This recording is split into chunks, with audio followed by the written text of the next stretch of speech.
Hey, it's Theo, and thank you for joining me. And today we're going over the new patch that is going live, and it should be live pretty soon, within the hour of this video. Although it might take a little longer if you're mobile. It always takes a few more hours for mobile to update. Anyway, the patch is the first one in a month, and honestly, it's a little bit disappointing because it feels like almost nothing is going to change with this patch. We're only getting buffs with this patch, and yeah, as usual, most buffs don't really make a huge impact, and I don't think it's going to be any different here. And we got no nerf, so yeah, the top tier decks are still gonna stay there, and I feel like could have changed it a little bit. I mean, it didn't have to be a massive amount. The meta isn't in the worst spot, but some decks are a little bit too strong. I feel like could have at least given them a little bit of a nerf. Anyway, let's not keep you waiting with the patch notes here though. The 34.2.2. We also got a dev comment here. Let's go over that first. Well met, we've enjoyed seeing how you've been experimenting with new cards and archetypes since the last nerf patch shook up the meta. The standard metagame feels like it's in a good, stable spot right now, which is exactly where we want to be heading into the World Championship and Winter Break. Rather than toppling the top decks, we're using this opportunity to give a few archetypes you've shown have potential some buffs. Take Aura Paladin for example. It's on the rise, so we're giving Cardboard Golem a boost to help it shine. You've shown a lot of creativity with Time Looper Toki, and we think there's more to explore, so we're making it easier to use and reuse and reuse. We've seen your discussion about a couple of strong decks making waves, namely Discover Hunt and Agatha Shaman, yep. While they're popular at certain ranks, our metrics show their power patterns aren't at a level that calls for changes at this time. We'll keep a close eye on the meta and watch how things evolve leading up to our next balance patch in the new year. Thanks for playing, and we'll see you in the tavern.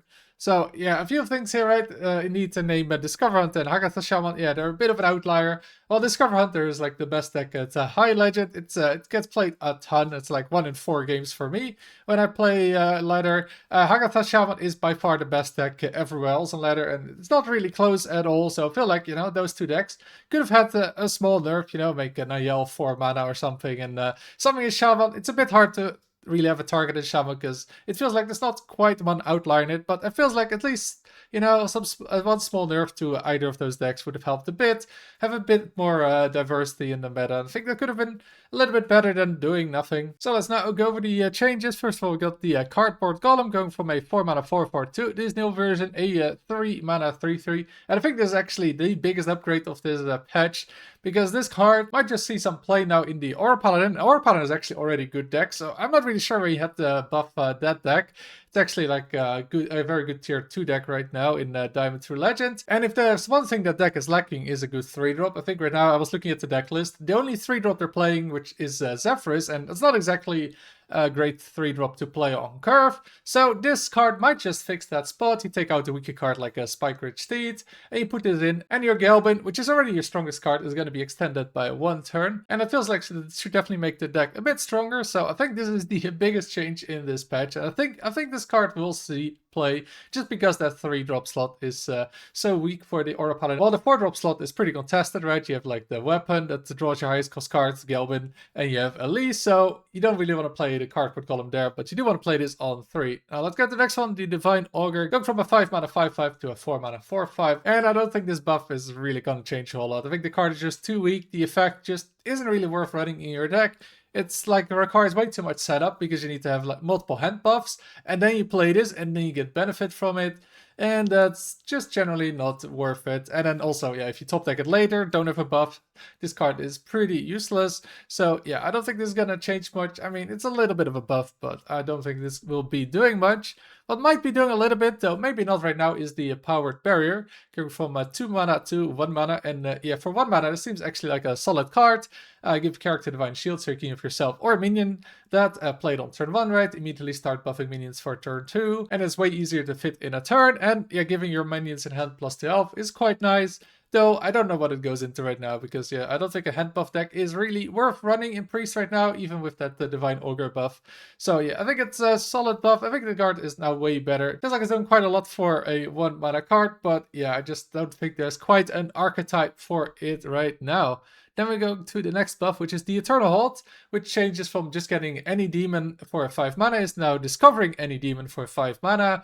So what that means is discovering means any class. So for example, you can also get a Warlock demon, and discover makes this card way better. And I also think this is a great upgrade because it makes it feel way better No longer you press the location and it's like, oh, I got the shitty demon, spent 6 mana on this card, and now I lose the game because of it. With Discover, you just can choose what's right for the situation, what's maybe what you want in your game plan.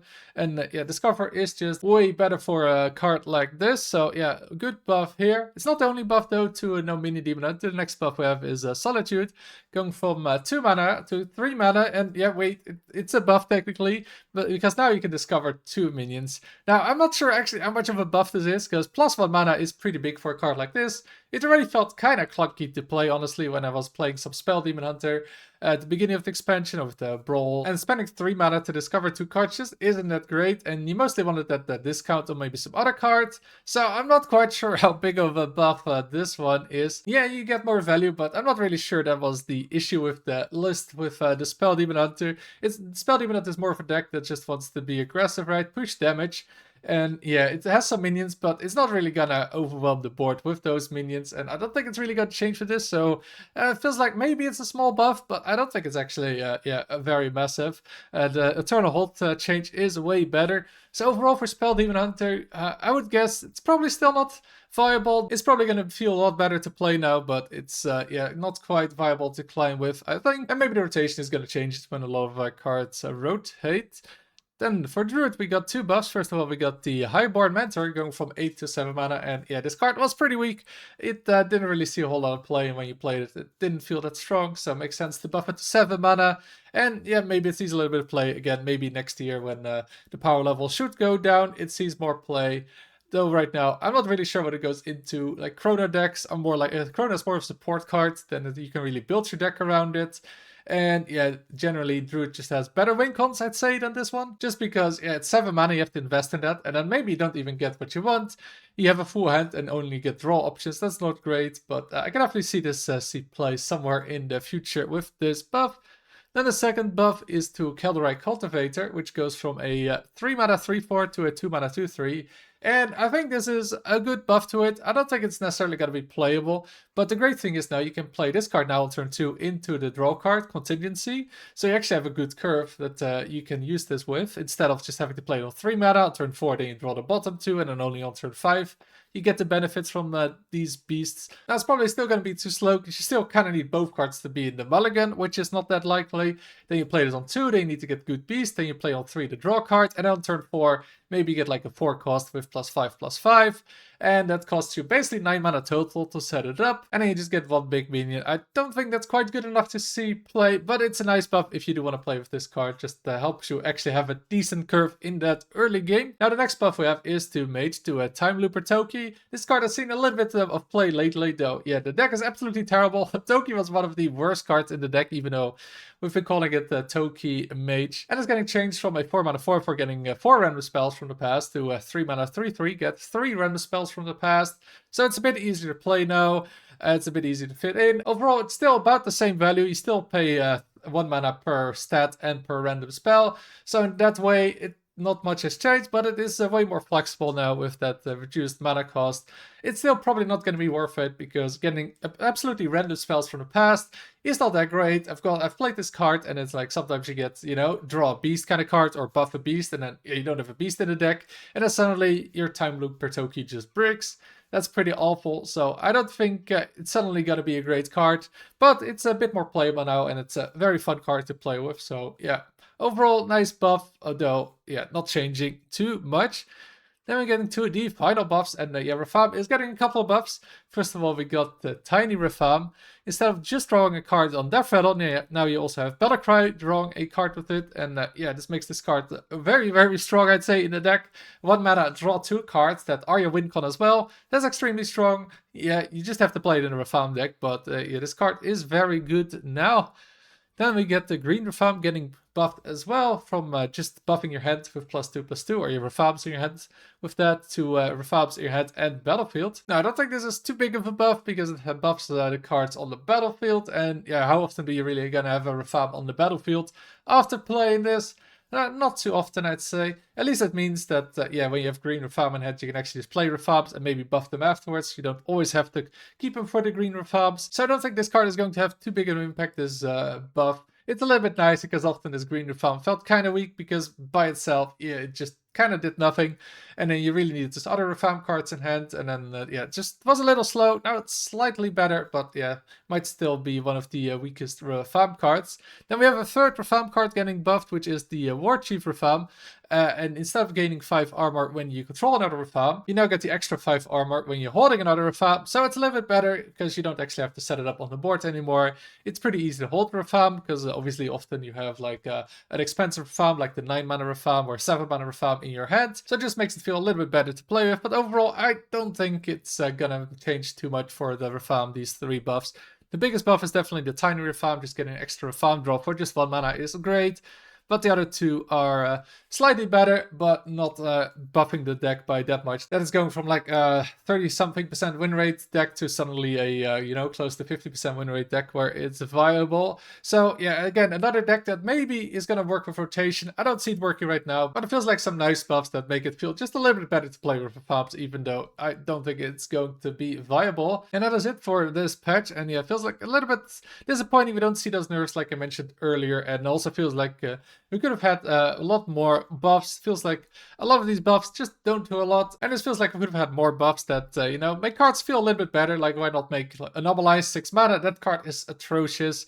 Why not make the Blood Draw of Deathlight? You know, 2 mana. These cards just feel so bad. Same with cards like Forgotten Millennium or Alternate Reality. Those cards just are awful. And I think even if you buff them by like 1 mana, they're not going to be great, but it would make them just slightly more playable. I think that would have been better if we had more buffs like that here. Even though overall it wouldn't do much, I think it would slightly help people that want to play those cards or if you discover them. And there's one more relevant thing this patch you should probably know, and it's a bug fix to Time Loop Toki, as you can see here. It could generate cards that normally aren't allowed. I think this also works for Final Frontier and Druid, because that could get you something like Cthulhu the Shattered, which would deal 30 damage from hand, even though you didn't set anything up. I think you could generate Titans like Ionar. I don't know why they didn't ban a card like Final Frontier, because there was a decent chance to get something like Cthulhu, and yeah, I've lost to that myself, and that feels kind of stupid.